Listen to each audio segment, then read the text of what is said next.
मोदी सरकार के तीसरे कार्यकाल का आज पहला बजट पेश किया गया है। वित्त मंत्री निर्मला सीतारमण ने बजट पेश किया है। नगीना से सांसद और आजाद समाज पार्टी के प्रमुख चंद्रशेखर आजाद इस वक्त हमारे साथ मौजूद हैं, बातचीत करेंगे। सर, बजट पेश किया गया मोदी सरकार के तीसरे कार्यकाल का, आज किस तरह से बजट को आप देखते हैं? देखिए, 2 बार तो ऐसा लगा मुझे जब फाइनेंस मिनिस्टर बजट पेश कर रही थी कि कहीं हम बिहार की विधानसभा में तो नहीं बैठे। एक बार ऐसा लगा कि हम आंध्रा की विधानसभा में तो नहीं बैठे। तो बजट पूरा ऐसा लगा कि बिहार और आंध्रा की विधानसभा का बजट पढ़ा जा रहा, और ये बजट कम झुंझुना ज्यादा है,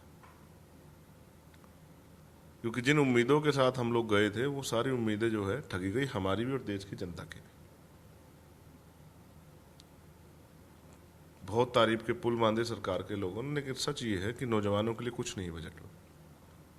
इंटर्नशिप की बात की गई है, लेकिन इंटर्नशिप का फ्यूचर क्या है? क्या उनको पक्के रोजगार गारंटी मिलेगी?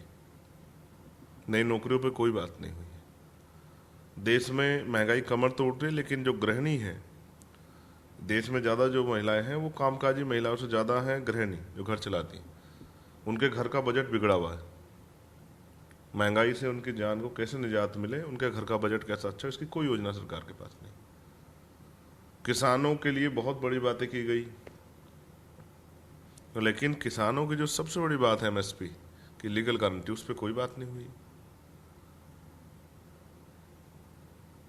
बात की जा रही है कि हम विकसित देश की तरफ जा रहे हैं, लेकिन हेल्थ को विकसित जो प्राथमिकताएं हैं आपकी सेंटर की, उसमें आपने नहीं रखा। हेल्थ का बजट नहीं बढ़ाया आपने एजुकेशन का बजट नहीं बढ़ाया। एससी एसटी ओबीसी की कल्याण के लिए कोई प्राथमिकता सरकार के पास नहीं है।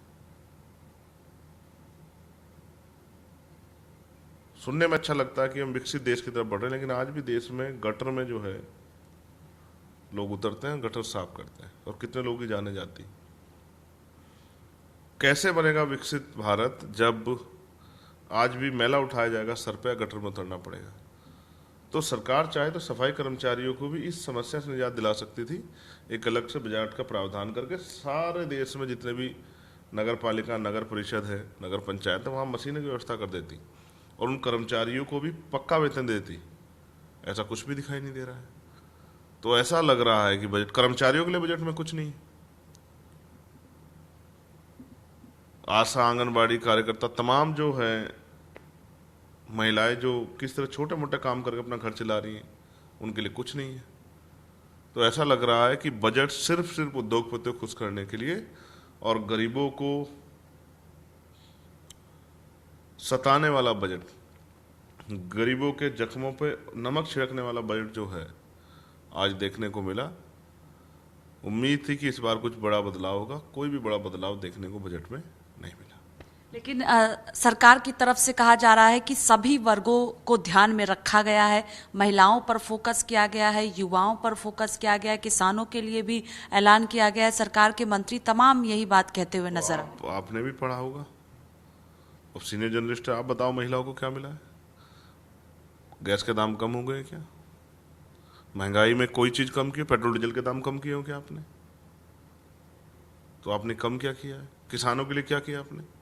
किसान 16 महीने आंदोलन में बैठे, 17 महीने अभी बैठे किसान, 700 किसान शहीद हुए। आपने उनसे एक वादा भी किया कि एमएसपी की लीगल गारंटी का वादा किया आपने, लेकिन कहाँ है वो वादा? तो एमएसपी की लीगल गारंटी का के बारे में क्या है, तो आप बता दो मुझे। युवाओं के लिए क्या इंटर्नशिप कर लें? ठीक है, आफ्टर उनका फ्यूचर क्या? अग्निवीर तो बनेंगे ना वो लोग। तो देश का युवा जहां सुसाइड कर रहा हो, एससी एसटी ओबीसी के लोग विदेश पढ़ने जाना चाहते हैं, हायर एजुकेशन के लिए क्या किया आपने? क्या बजट दिया आपने?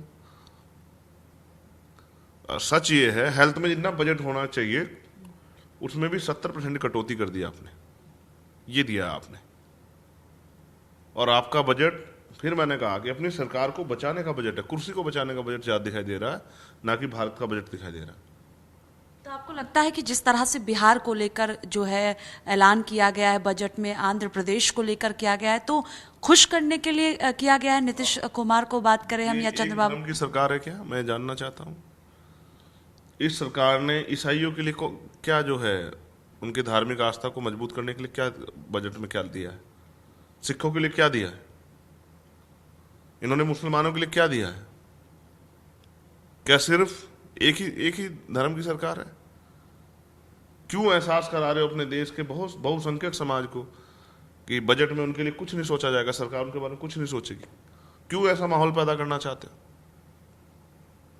तो सच ये है, मैंने तो कल भी कहा कि अगर देश में सर्वोच्च न्यायालय नहीं होता तो भाजपा के लोग कभी मानते ही नहीं कि उन्होंने जिस तरह मुजफ्फरनगर में जो कानून बनाए, लागू कराए, ऑर्डर दिए, वो सही वो गलत थे, वो कभी मानते ही नहीं इस बात को।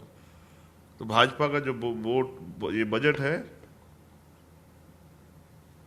इसको कितनी तारीफों के पुल मान लो, लेकिन ये खोखला है।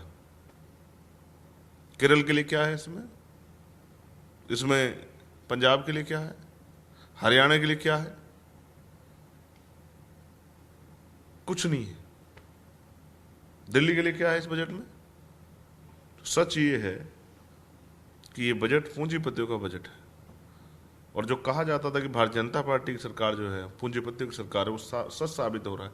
और तो और जो बजट मिला स्टेटों में हमें, स्पेशल कंपोनेंट प्लान का पैसा, उसमें से भी आज मैंने पढ़ा, एक अखबार में सुबह मैंने पढ़ा कि वहां से 93 या 95 करोड़ रुपए जो है SC ST के पैसे जो हैं वो पशुओं के लिए जो है अलग मद में लगा दिए हैं। दे कुछ नहीं रहे और जो मिला हुआ है उसको भी कहीं कहीं और लगा रहे। तो आप चाहते ही नहीं SC ST OBC के लोग का विकास हो। तो ये सरकार आज भी अपने उसी विचार, उसी ढर्रे पे खड़ी है जहां से भाजपा के लोगों ने शुरुआत की थी। जनता इनको वोट की चोट से सबक आने वाले समय में सिखाएगी, ऐसा मेरा विश्वास है। बहुत शुक्रिया बातचीत के लिए। देखिए, साफ तौर पर कहना है कि जो बजट मोदी सरकार द्वारा पेश किया गया उसमें आम लोगों के लिए कुछ भी नहीं है और सरकार को बचाने वाला ये बजट पेश किया गया है। कैमरा पर्सन देवेंद्र के साथ स्वाति पाठक, भारत समाचार, दिल्ली।